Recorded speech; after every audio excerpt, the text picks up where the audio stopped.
복음과 율법과 철학의 차이가 무엇입니까?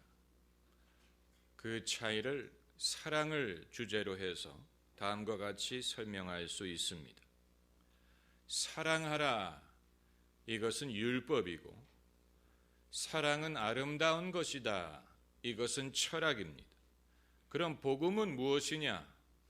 하나님이 당신을 사랑하시고 나도 당신을 사랑한다, 이것이 복음입니다. 하나님이 세상을 이처럼 사랑하사 독생자를 주셨다고 했습니다. 그래서 믿는 자마다 멸망치 않고 영생을 얻게 하신 것, 이것이 복음의 내용이 아닙니까? 복음은 하나님의 사랑으로부터 시작된 것입니다. 그러므로 우리가 사랑이라는 주제를 생각할 때마다 그것을 인간의 의무로 생각하기 이전에 먼저 그것을 하나님의 행위요, 하나님의 속성으로 이해할 수 있어야 됩니다. 다시 말하면 사람이 사랑을 실천하기 이전에 하나님이 먼저 사랑을 실천하셨다는 얘기입니다. 그러므로 내가 실천해야 되는 의무로서 사랑을 생각하지 말고 나를 사랑하시는 하나님의 사랑으로서 사랑을 생각하면 내가 왜 사랑해야 되는지를 알 수가 있습니다. 자녀에게 사랑을 가르치는 최선의 방법은 사랑으로 그들을 키우는 것입니다. 그래서 사랑을 많이 받고 자란 아이일수록 이후에 인격이 발달하고 남을 사랑할 수 있는 능력을 가질 가능성이 많아지지만, 사랑을 받지 못하고 성장한 아이들은 심성이 비뚤어지고 남을 사랑할 줄 모르는 그런 사람이 될 가능성이 많습니다. 물론 예외는 있지만 마찬가지로 하나님이 우리를 사랑하심으로써 우리도 사랑할 수 있는 그리스도인으로 성장하게 되는 것입니다. 그렇다면 오늘 본문 고린도전서 13장 소위 사랑장은 우리가 실천해야 될 사랑의 조건을 말하기 이전에 하나님의 사랑도 이러한 속성을 가지고 있다고 보여주는 것입니다.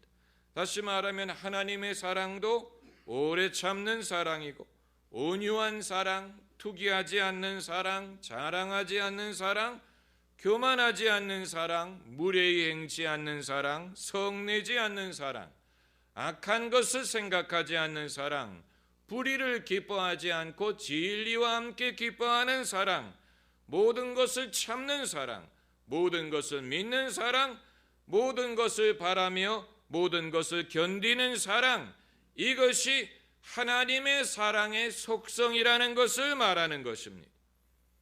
이러한 사랑을 사람에게 요구하는 것도 어렵지만 하나님에게 그것을 요구하는 것도 만만치 않습니다. 물론 하나님이 교만하시거나 무례하시거나 불의를 기뻐하실 리가 없지만, 모든 것을 참고 모든 것을 믿고 모든 것을 바라고 모든 것을 견뎌야 될 것을 하나님에게 요구한다는 것을 상상하면 하나님의 입장에서도 쉽지만은 않을 것입니다. 아마 하나님의 입장에서도 내가 너를 참는다라고 말씀하실 때보다는 내가 너를 참는다, 이렇게 말씀하실 가능성이 더 많은 것입니다. 무슨 말인지 아시겠지요? 우리가 이렇게 느낄 수밖에 없는 이유는 그렇게 하지 않는 사람을 만나본 적이 없기 때문에 그렇습니다. 우리에게 내가 너를 참는다 이렇게 말하는 사람은 거의 없습니다. 그러다 보니까 하나님도 그럴 리가 없으리라고 우리가 생각하는 것입니다. 하나님의 사랑을 우리가 이해할 수 있는 범위에 한계가 있는 것을 보여주는 것입니다. 우리가 사랑을 실천할 수 있는 능력은 하나님의 사랑을 경험한 것과 비례한다고 보면 됩니다. 그러므로 만약 여러분 중에 나는 도대체 하나님의 사랑이라는 것을 느껴본 적이 없다라고 생각하시는 분들은 사랑을 안 하고 살아도 됩니다. 또 나는 하나님의 사랑을 조금밖에 느껴보지 못했다라고 생각하시는 분들은 사랑을 조금만 하고 사셔도 됩니다. 그러나 실제로 그러는 사람은 없습니다. 자기가 얼마나 하나님의 사랑을 받았는지를 이해하는 것과는 상관이 없이 모두 자기 자식을 사랑할 줄 알고 가족을 사랑할 줄 알고 친구를 사랑할 줄 압니다. 이미 우리는 어느 정도 사랑을 하면서 살고 있습니다. 그것은 무엇을 보여주느냐면 우리가 알든 모르든 우리가 생각하는 것보다도 더 많이 하나님의 사랑을 경험했다는 것을 간접적으로 증거하는 것입니다. 우리는 한순간도 쉬지 않고 숨을 쉬지만 내가 얼만큼 숨을 쉰다고 생각하지는 않습니다. 본인도 알지 못한 채 엄청난 양의 산소를 들이쉬면서 삽니다. 우리는 매일 물을 마시지만 나는 얼마만큼 물을 마신다라고 생각하는 사람은 없습니다. 그냥 목마를 때마다 엄청난 양의 물을 당연하게 마시면서 살고 있는 것입니다.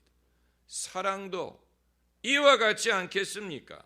내가 이만큼의 사랑을 받는다라고 계수해서는 알 수 없는 만큼의 상당한 분량의 사랑을 받고 있지만 그 사실을 모르고 있는 것뿐입니다.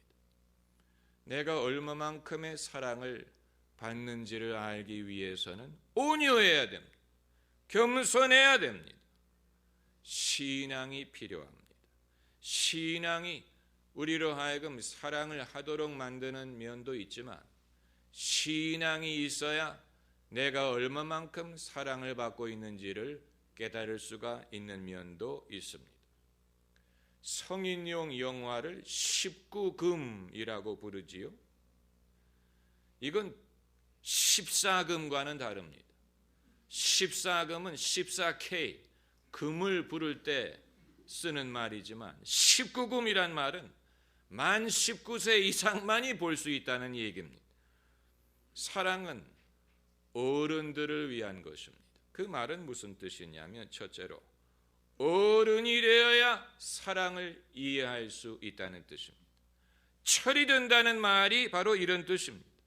부모가 자식에게 너도 커서 자식을 낳아보면 내 마음을 이해할 것이다 라고 말하는 게 그런 것입니다. 철이 들어야 하나님의 사랑이든 부모의 사랑이든 이해할 수가 있게 되는 것입니다.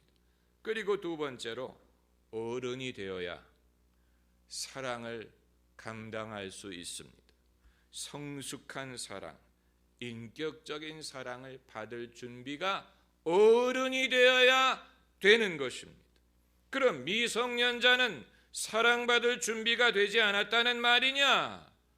물론 애정은 많이 받지만 인격적인 사랑은 아닙니다. 자식이 아직 어릴 때는 부모가 그 자식을 100% 신뢰할 수 없습니다. 예를 들어서 1,000원을 주고 심부름을 시킬 수는 있지만 100만 원짜리 심부름을 자식에게 시키지는 않습니다. 강아지를 맡겨주고 돌보라고 할 수는 있지만 갓난아기를 애한테 맡기지 않습니다. 그건 아주 위험한 것입니다. 가수 싸이가 미국에서 유학할 때 부모님의 허락이 없이 대학을 옮겼다고 하지요. 그래서 부모님이 모를 줄 알았는데 새로 옮긴 학교에서 학부모 행사에 대한 통지서를 부모에게 보내는 바람에 탈로가 났다고 합니다. 그러므로 학교가 학생의 손에 맡겨서 성적표를 부모에게 전달하게 하는 것은 아주 위험한 것입니다. 전달되지 않을 가능성이 많습니다. 직접 부모에게 보내야 됩니다. 편지로 보내는 것도 위험합니다. 왜냐하면 애가 우체통에 먼저 그것을 볼 수가 있기 때문에 직접 문자로 보내든지 이메일로 보내야 됩니다. 그게 학생을 믿지 못해서가 아니고 아직 그럴 만한 나이가 되지 못했기 때문에 그런 것입니다. 아직 어른이 아니기 때문에 그런 것입니다. 언젠가는 그도 부모가 될 것이고 언젠가는 자기 가정에 대해서 책임을 지게 될 것이고 언젠가는 그 아이들도 부모의 마음을 갖고 자식을 키우게 될 것입니다. 사랑은 모든 것을 믿는다라고 말했는데 우리는 믿음이 사랑으로 역사하는 것에 대해서는 이해하지만 사랑이 믿음을 낳는 것에 대해서는 잘 알지 못합니다. 사랑이 믿음을 낳는다는 말은 사랑하기 때문에 믿는다는 말입니다. 부모가 자식을 사랑하기 때문에 믿습니다. 허물이 많고 문제가 많이 있는 줄 알지만 그럼에도 자식을 사랑하기 때문에 믿습니다. 하나님이 우리를 사랑하신다면 하나님도 우리가 허물이 많은 줄 아시지만 그럼에도 우리를 믿고 신뢰하는 관계를 원하십니다. 이것이 하나님과의 인격적인 관계, 인격적인 관계를 맺지 못하는 한 우리는 여전히 어린아이에 불과한 사람이 될 것입니다. 하나님과 관계를 유지하기 위해서는 최소함의 성숙함을 갖춰야 되고 인류의 역사가 어떤 방향을 향하여 흘러가느냐, 성경적인 차원에서 인류의 역사가 의미하는 것은 이러한 성숙함을 향한 여정이다라고 보면 됩니다. 구약 시대보다는 신약 시대가, 원시 시대보다는 문명 사회가 인간을 더 성숙하게 만들어서 하나님이 신뢰할 수 있는 인격적인 관계를 가능하게 하는 쪽으로 인류의 역사가 흘러간다는 얘기입니다. 성적표를 책가방 속에 숨기는 것은 그건 성숙한 것이 아니죠. 자식이 어릴 때는 부모가 그를 100% 믿지 못하는 것처럼 사랑은 하는데 아직 100% 신뢰하지 못합니다. 그렇기 때문에 부모는 늘 염려합니다. 우물가에 갖다 놓은 아이처럼 자기 자식에 대해서 염려하는 것이 부모의 마음인데 만일 하나님께서 우리에 대해서 늘 염려하신다면 하나님은 우리를 신뢰하지 못할 것이고 우리에게 무엇을 맡기지 못할 것입니다. 그리고 하나님은 늘 우리에게 간섭하고 또 잔소리를 하고 야단을 치셔야 될 것입니다. 그것은 하나님에게도 즐거운 것이 아니고 우리에게도 즐거운 것이 아니에요. 그건 하나님이 원하시는 최선의 결과가 아닙니다. 상상해 보세요. 부부의 관계가 늘 야단치고 잔소리하고 탓하는 관계라면 얼마나 괴롭겠습니까? 부모와 자식 간의 관계가 늘 야단치고 잔소리하는 관계라면 부모도 괴롭고 자식도 괴로울 것입니다. 하나님과 우리의 관계도 마찬가지입니다.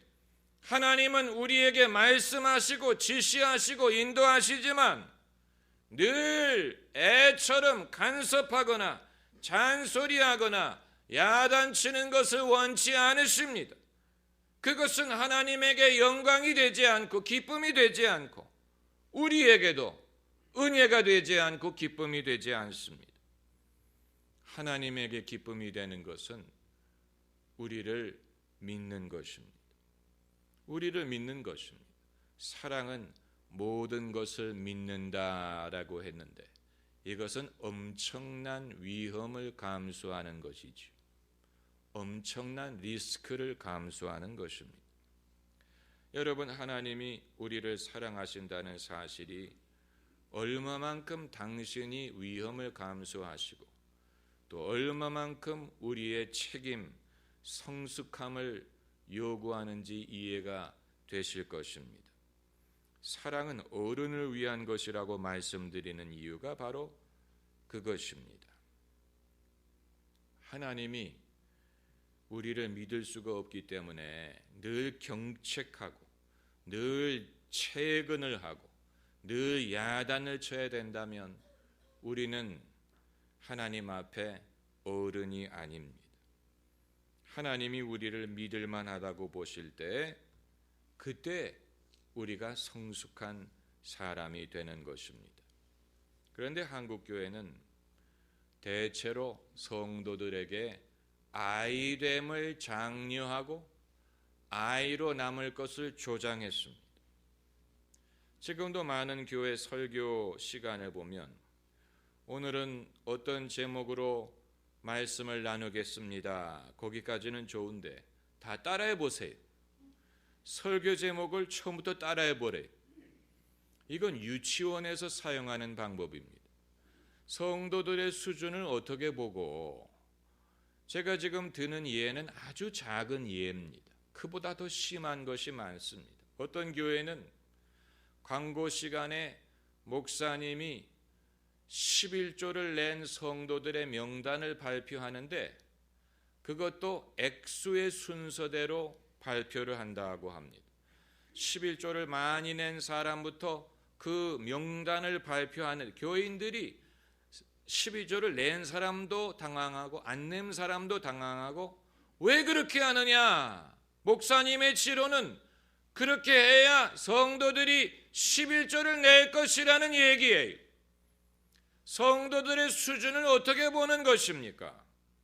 몇 년 전에 주 5일 근무제에 대한 토론이 한창일 때 국내 어느 교회 목사님이 주요 일간지에 이런 칼럼을 썼습니다. 주 5일 근무제를 반대하는 내용이, 그분의 요지는 교인들이 토요일, 주일을 다 놀게 되면 놀러 갈 것이기 때문에 주일 성수를 하지 않을 것이라는 것입니다.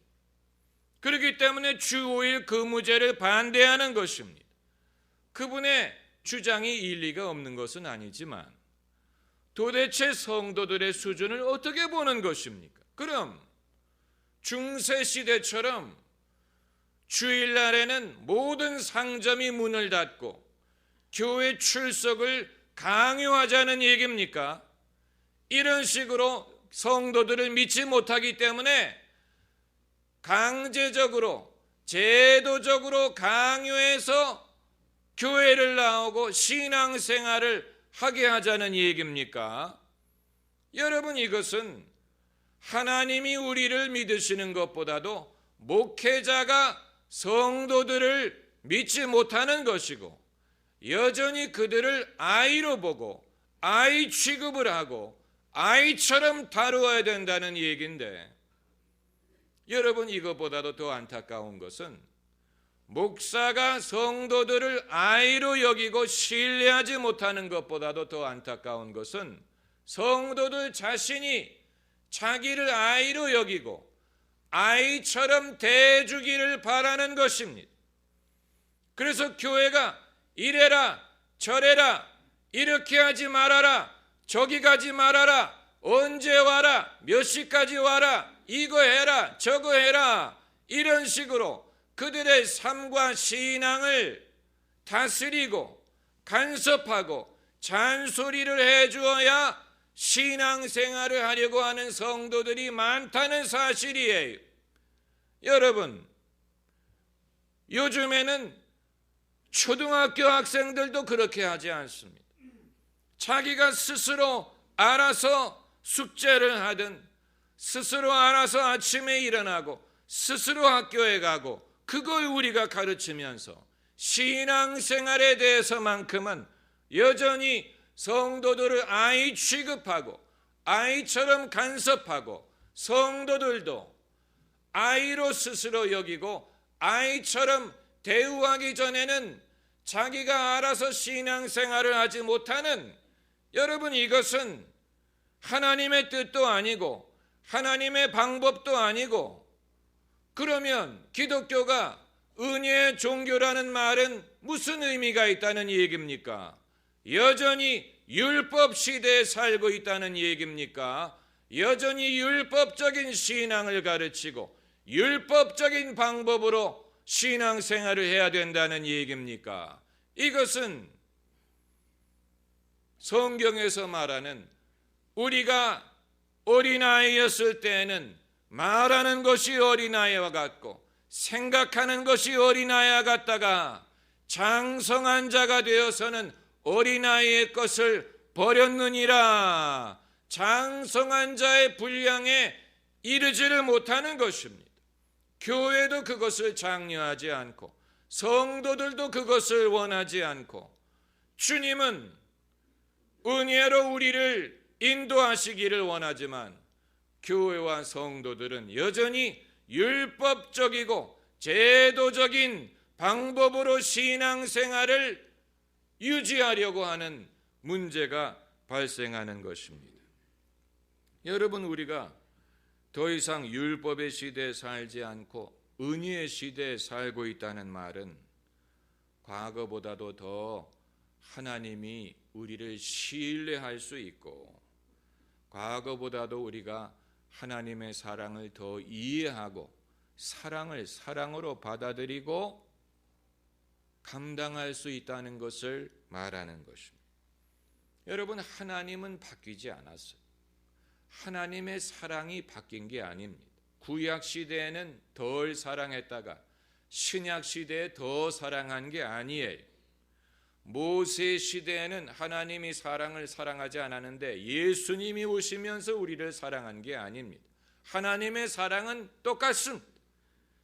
다만 사람이 그것을 이해하고 받아들일 수 있는 분량이 변했다는 얘기입니다.